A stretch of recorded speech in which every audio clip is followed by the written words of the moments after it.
He had always believed he understood people. Specifically, he believed he understood women. Not in the dismissive, surface-level way of someone who reduces others to predictable types, but in the way a chess grandmaster understands the board.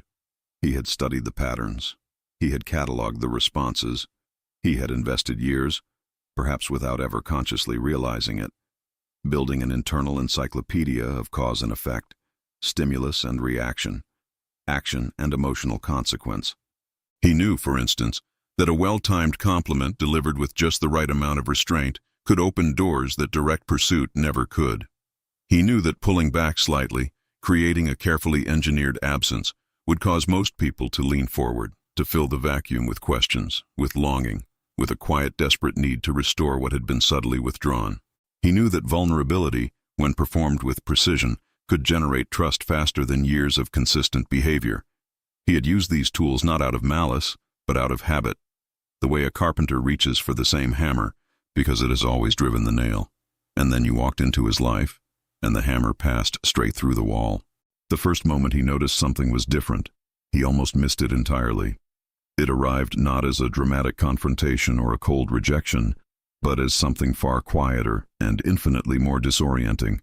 A simple, unhurried stillness that surrounded you like a second atmosphere. He had offered something calibrated, a remark designed to create a subtle gravitational pull, something that acknowledged your presence without fully committing to it. The conversational equivalent of a door left half open to see if you would step through. You heard him. You responded with warmth and a natural ease, and then nothing shifted. No lean, no brightening of the eyes searching for more, no unconscious adjustment of your posture toward him. The door had been left open, and you had simply acknowledged that a door existed. He told himself it was nothing, an anomaly. First encounters are unpredictable. He would recalibrate. But the anomaly repeated itself. Every tool he reached for produced the same result. Not rejection, which he could have worked with, which he understood, which fit inside his framework, but rather a kind of warm, unhurried indifference to the architecture of what he was doing. You were pleasant. You were engaged. You laughed genuinely and spoke thoughtfully and asked questions that revealed a real curiosity about the world. But you were never captivated by him in the way his system required. You were never slightly off balance. You were never looking to him to complete a sentence your own confidence had left unfinished. You were, in every quiet and profound sense of the word, already whole. He had encountered confident women before. He had encountered guarded women and independent women and women who had built walls so high and thick from past pain that they resembled fortresses more than people. But you were none of these things.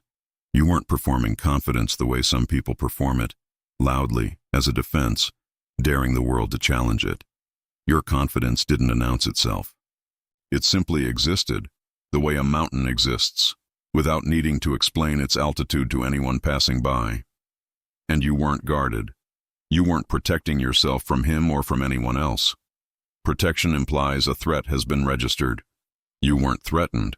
You were simply entirely, already at home inside yourself. This distinction took him longer to understand than he would ever willingly admit.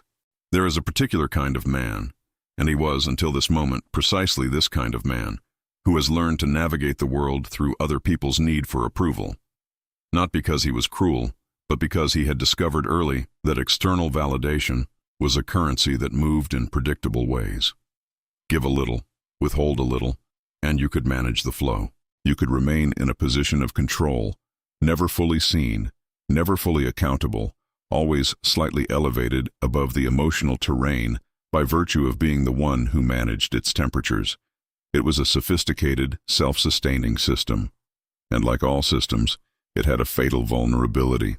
It only functioned if the other person was also operating within its logic. You were not.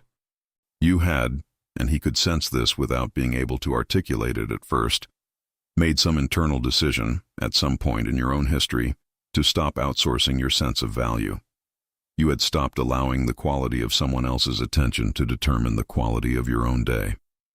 You had stopped measuring your worth in the reflection you found in other people's eyes and started taking your bearings from something internal, something quieter and sturdier and entirely your own. This wasn't something you discussed. It wasn't something you wore as an identity or explained as a philosophy. It was simply the ground you stood on, and it was immovable. When he was warm, you were warm in return, genuinely, not strategically. When he cooled, you neither panicked nor pursued. You simply continued being yourself, maintaining your direction the way a ship's compass maintains its heading regardless of the weather above the deck. When he offered a story designed to impress, you listened with the kind of attention that hears not just the words, but the intention beneath them. And what your listening communicated, without a syllable of accusation, was that you were interested in the person, if there was one, beneath the presentation. The presentation itself left you unmoved. This, he would later understand, was the first crack in something he had been building and reinforcing for the entirety of his adult life. Because here is what no one tells you about living inside a performance. You begin to lose track of where the performance ends and the person begins. Layer by layer, year by year, you add to the character you've decided the world should see. You refine the stories. You sharpen the wit. You cultivate just enough mystery to remain interesting and just enough warmth to remain approachable. And it works. It works so consistently, so reliably, that after enough time, you stop questioning whether it is working for you or whether you have simply become a function of it, a body organized entirely around the production of an effect. You made that question impossible to ignore.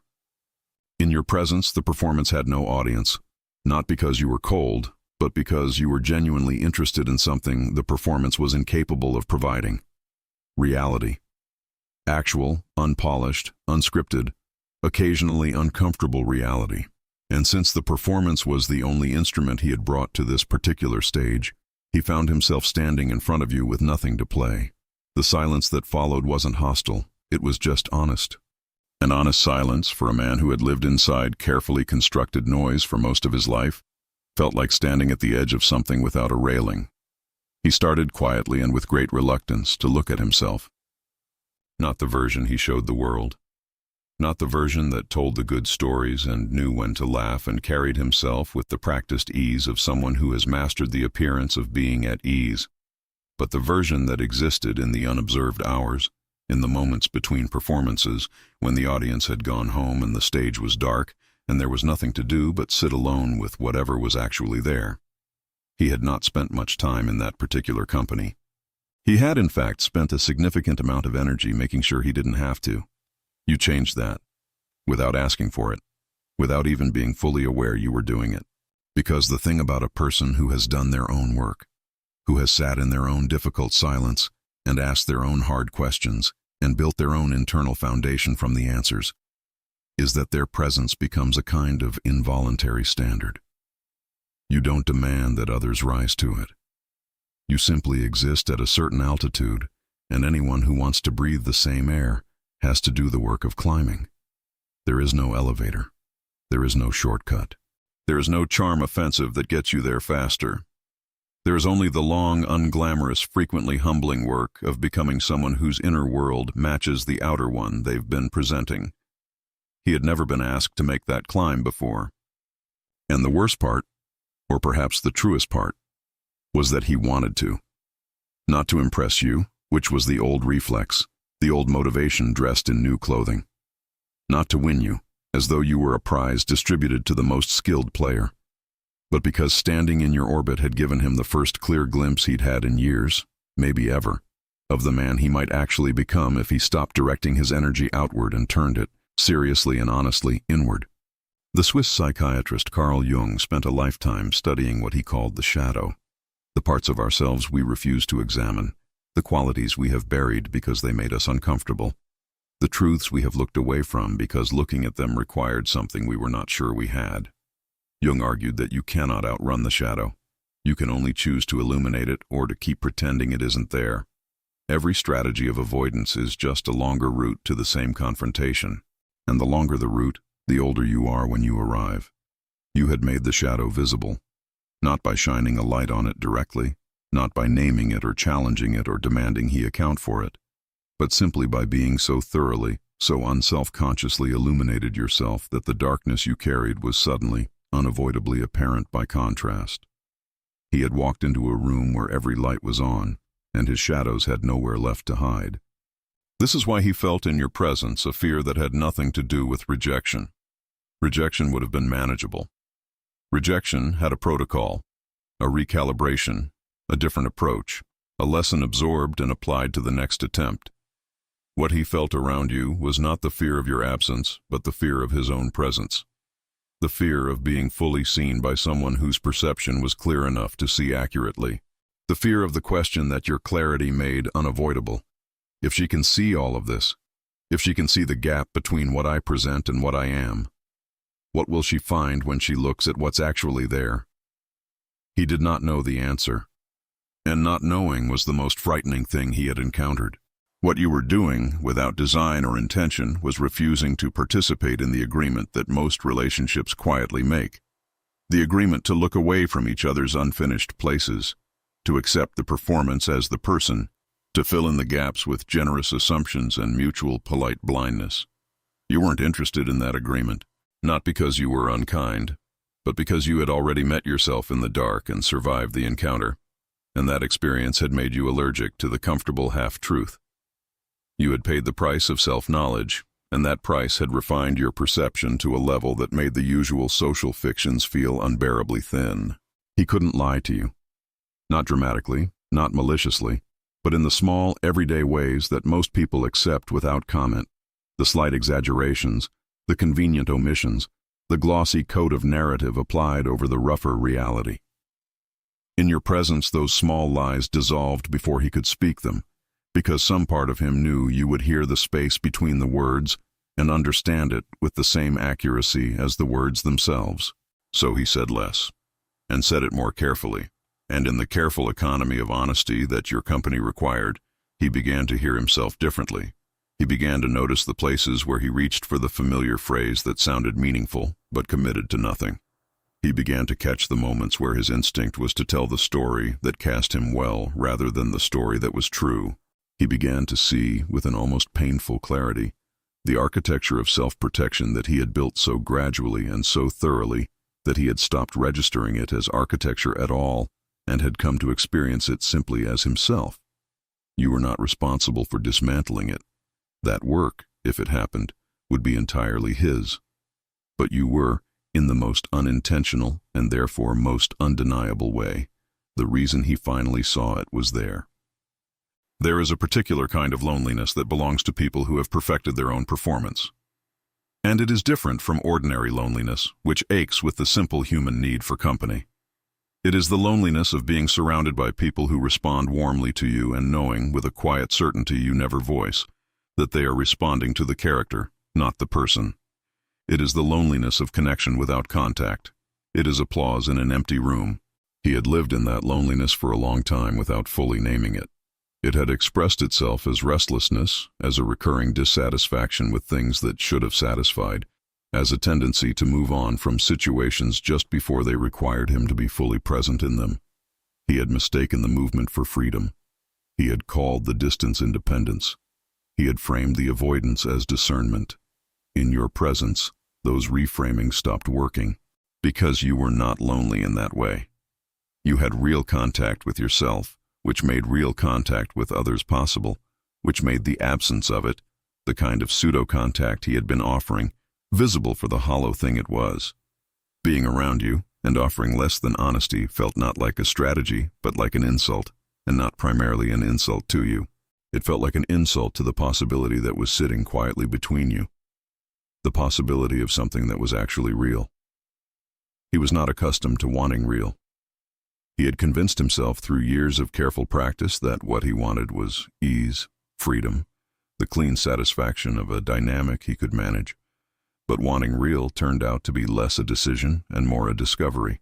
It surfaced in him in your presence the way something dormant surfaces when it finally encounters the right conditions, not as a choice he made, but as a recognition he could no longer suppress.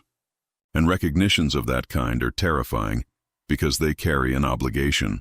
Once you have seen something clearly, you cannot responsibly pretend you haven't. You can choose not to act on it, but the choosing becomes conscious, and conscious choosing carries a weight that unconscious avoidance never did. He could not, after you, go back to the comfortable blindness of not knowing what he was doing. He had been shown the mechanism. The mechanism was now visible, and every time he reached for it in the future, he would know exactly what he was reaching for. This is what people mean when they describe certain encounters as transformative. Not that the other person changed them, because no one can do that, but that the encounter created a condition of clarity that made a particular kind of unconsciousness permanently unavailable. He would never again be able to run the old system on autopilot, because you had made him aware of the autopilot. The map had been spread open. He now knew the territory, and knowing the territory, he was responsible for the route he chose. The question that remained, the question he carried with him into the sleepless hours of early morning, turning it over with the mix of dread and dawning energy that accompanies all genuinely important questions, was not whether you would choose him. That question, remarkably, had receded. The question was whether he would choose himself. Whether he would choose the version of himself that was possible, that your presence had made briefly, agonizingly visible. The man who showed up without armor, who spoke without calculation, who stayed in the difficult moment instead of manufacturing a graceful exit, who built something real instead of producing the appearance of something real. That man was not far away. That was the part that made the fear so acute, the awareness that the distance between who he was and who he could be was not vast and uncrossable, but measured in the specific, concrete work of daily practice, of chosen discomfort, of accumulated small decisions to be honest rather than strategic, present rather than managed, vulnerable rather than invulnerable. Carl Jung wrote that the most terrifying thing is to accept oneself completely. He had spent a lifetime arranging never to have to attempt it. And then you appeared, unhurried, unimpressed, entirely yourself, and the arrangement fell apart. He feared you with the specific, clarifying terror of someone who has been shown a door they can no longer pretend isn't there. Not a door to you. That was never the point, and you had never offered yourself as a destination, but a door to himself, to the life he was capable of living if he stopped spending his energy on the production of an image and redirected it toward the construction of a character. What you gave him, without choosing to, without even knowing you had, was the most valuable and most difficult thing one person can give another. You gave him the mirror, not the flattering reflection he had always carefully arranged, but the accurate one. The one that showed him not only who he was but the distance between that person and who he was capable of becoming. Whether he walked through the door was his alone to decide, but he would never again be able to say he didn't see it. You had made sure of that, not through confrontation, not through demand, but through the quiet, relentless, transformative power of simply being entirely, unapologetically fully yourself. And that is the most formidable thing a person can be. Not the loudest in the room, not the most strategically positioned, not the most practiced in the art of impression, but the most genuinely, most completely, most courageously present. Someone for whom the inner life and the outer life are the same life. Someone who has made the long, difficult, unglamorous journey back to themselves and built something worth returning to. You were that person. And in the specific gravity of your wholeness, everything unfinished in him became impossible to ignore. Every hollow place vibrated with the frequency of what it was missing. Every performance ached with the exhaustion of its own maintenance. Every wall he had built announced in your presence its own inadequacy, not because you attacked it, but because you had no walls of your own, and the contrast was its own quiet devastation. This is why you remained in his mind long after the conversation ended, long after the room had emptied, long after he had returned to the familiar rhythms of his ordinary life. Because you were not a memory he could file away. You were a question he could not stop asking. You were, in the deepest and most honest sense, the beginning of a reckoning. With himself, with his choices, with the man he had been and the man the best part of him had always known he was meant to become. The work ahead was his. The road was long.